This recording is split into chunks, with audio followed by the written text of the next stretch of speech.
The guy who blows up, is the guy who blows up going to be the guy with hyper response genetics who had average baseline? And is he going to supersede the guy who had top 10% natural genetics but then was an average responder to gear?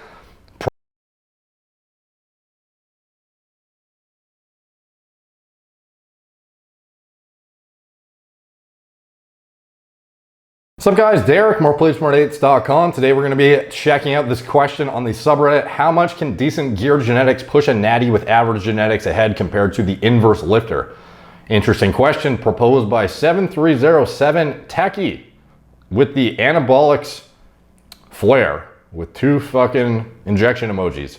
Let's say we have two natural guys that have both trained to a reasonably advanced degree. Okay, number one has an average genetics, while number two is in the top 10%.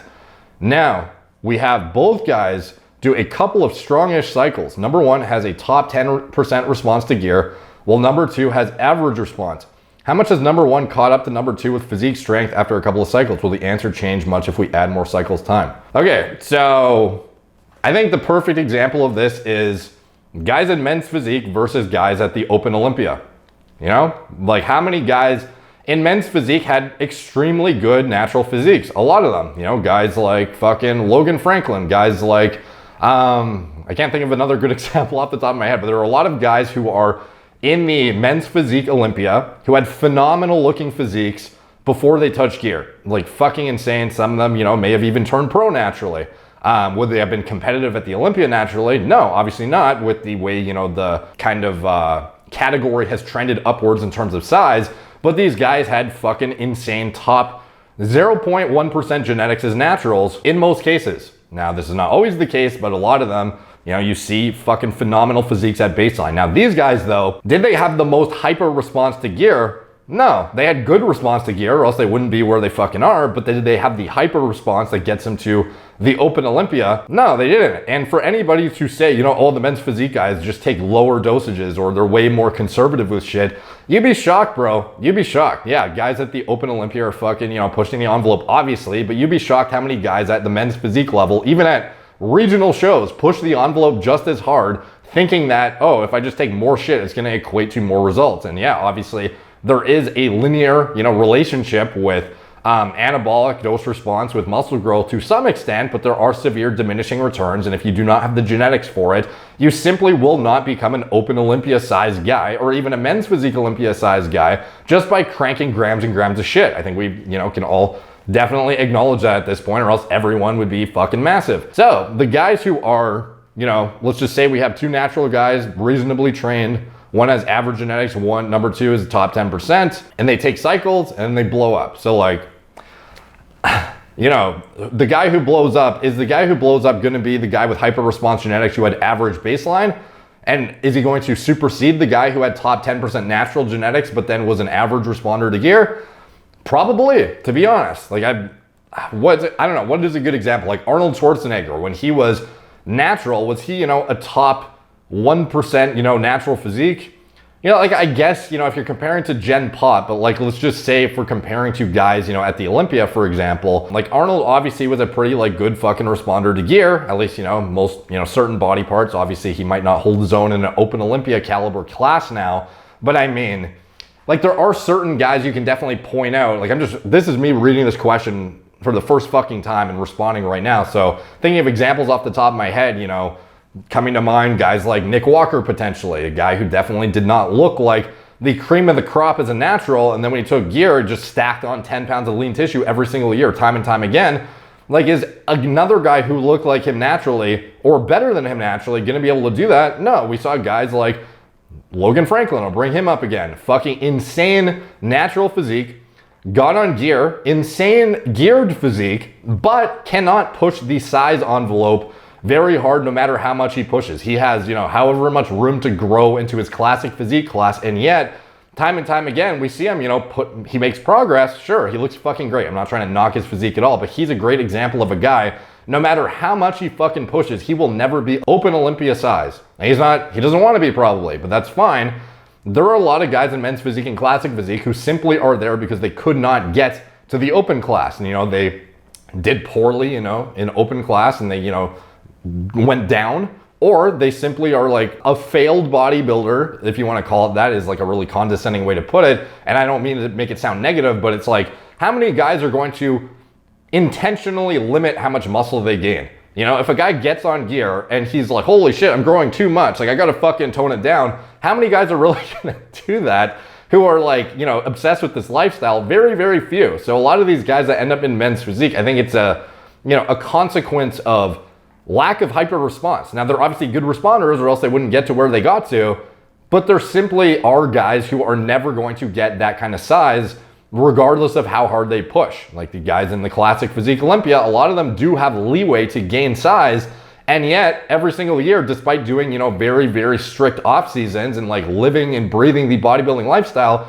they still end up way below, you know, their weight limit. You know, why is that? You know, why don't they just pack on 10 pounds of tissue a year like Nick Walker and fucking fill out their entire weight class? It's because they can't. You know, not everyone can fucking have this linear response to gear and just like never slow down. Everyone eventually gets there. There will be some limiting factors, but some guys, you know, certain enzymatic processes, myostatin, whatever the fuck it is, certain individuals will just never get there, you know, and that's just how it is. So I would definitely say the guy who has number one, top 10 response, top 10% response to gear and average genetics would probably, I don't know if it would be within the first couple cycles, but I mean, like, I think he would eventually exceed the guy who has average response to gear but has a top 10% natural physique. You know what I mean? Like, I think that's kind of, I think that would be a good bet to make, to be honest. A guy like Nick Walker is not a top 10% responder to gear though. He's a top 0.0001% responder. So there's like, there is some disparity here, but I'm just trying to give like the polar extreme examples of like guys with insane genetics who don't top 0.001% respond to gear, and guys who had like, you know, reasonable or average genetics looking at baseline natural. Like obviously Nick Walker had better than average natural genetics. Let's, you know, obviously we have to give him that for sure, but it's not like he looked like guys who, I don't know, there's like quite a few guys who naturally, like, I don't know, a Quinton Area, I think that's what his last name is. Like that guy natural, you know, would have fucking blown Nick Walker out of the water. You know what I mean? And then Nick Walker now, you know, his size fucking exceeds the shit out of Quinton, you know? Like at least, I don't know what they weigh, to be honest, proportionally, but I imagine on stage, you know, the fucking house Nick Walker would probably outsize Quinton to some extent. So yeah, again, that, you know, to me, that's the best example. I think the guy with the top gear response would probably exceed the other guy, because the guy with the top natural genetics and average gear response, his ceiling is so much lower. The other guy's ceiling can just fucking stack on top of each other every single year as he accrues, you know, 5 to 10 pounds of lean mass, like consistently. Is top 10% gear response gonna get you 5 to 10 pounds consistently per year? You know, probably not, but I'm trying to give like the hyper extreme example of this scenario here. I imagine even in this scenario with top 10% versus the top 10% natural physique guy, the top 10% responder to gear would eventually exceed the guy who's the top 10% natural with a average gear response. I might be, you know what? You would think, I don't know if this is fucking bad to say given I swear all the fucking time, so, but I'm positive that good natty genetics and also good gear genetics and bad natty genetics are also bad gear genetics. Like, yeah, if you want to like cumulatively like lump it in to just genetics, then yeah, obviously you can say that, but I mean, like ultimately you see guys with good body compositions, good muscle insertions, good ability to pack on muscle as naturals that respond like shit to gear, you know? And we see that all the time, man. I mean, most gear is the same hormones that we already have in our body, just stronger versions. You're wrong. Watch Derek's video on hyper and hypo responders. Even goes into how Arnold would look bad natty compared to enhanced.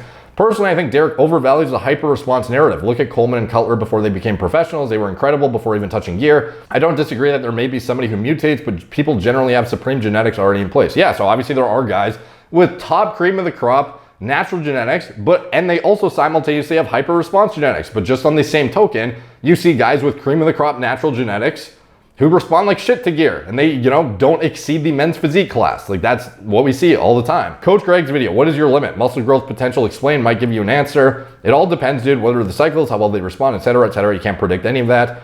Yeah, like in general, I think ultimately it's kind of like, is there really a point of like speculating? Like ultimately you can only deal with the cards you've been dealt, you know, eat as perfectly as you can, train and sleep as perfectly as you can, and, you know, take the safest, you know, lowest effective dose approach to what you're doing, whatever it is that your goals require, and, you know, do what you got to do. But I mean, You know, like, I guess it's an interesting scenario to speculate about, although, you know, probably ultimately irrelevant to most of us. But I think we see this, you know, played out in real time in all of the Mr. Olympia subsections. We have the open, the classic, and the men's physique class. And do you think that the guys in the men's physique class, if they could grow more, they wouldn't? You know, they'd fucking love to be bigger. I'm sure they would. Maybe some of them wouldn't. Maybe some of them are scared because of health complications, whatever it is. I'm sure there are individuals like that, but in most scenarios, guys who can easily gain more size would gladly take it. So that is my answer to the question. Hopefully that answers it. Let me know what you guys think in the comments down below. All the comments help the algorithm. They're much appreciated.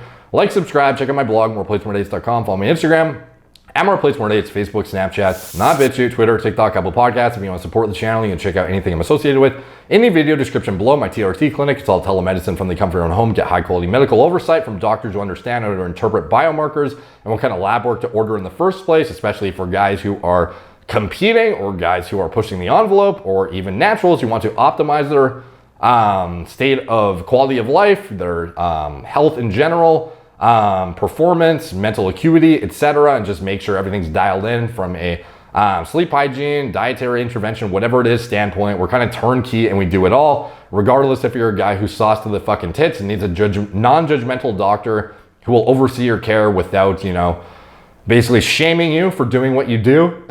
Or a natural who is looking to get an elaborate, you know, deep dive into your diagnostics and see what you could be doing from a natural standpoint, or if, you know, HRT may be something that's warranted to delve into further. We do it all, so check it out. It is in the video description below. I cannot highlight the importance enough of having a non-judgmental, educated, high-quality doctor in your camp who is working on your side to help you get the most high-quality oversight possible.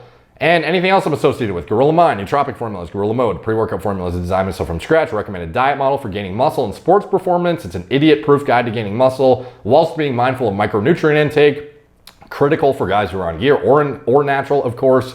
And the clothing company that sponsors me, this shirt in particular, for example, just dropped. Very high quality. It's great hybrid for the gym or going out in, to be honest. I kind of am really liking the direction of the catalog that they're taking. There's a lot more lifestyle and gym wear that you can kind of integrate into your different ensembles and shit. So I'm really digging the material, really digging the quality, so you can check it out if you want to support me and support the brand, as well as anything else I'm associated with. It is all in the video description below. Thank you guys for watching. Talk to you soon.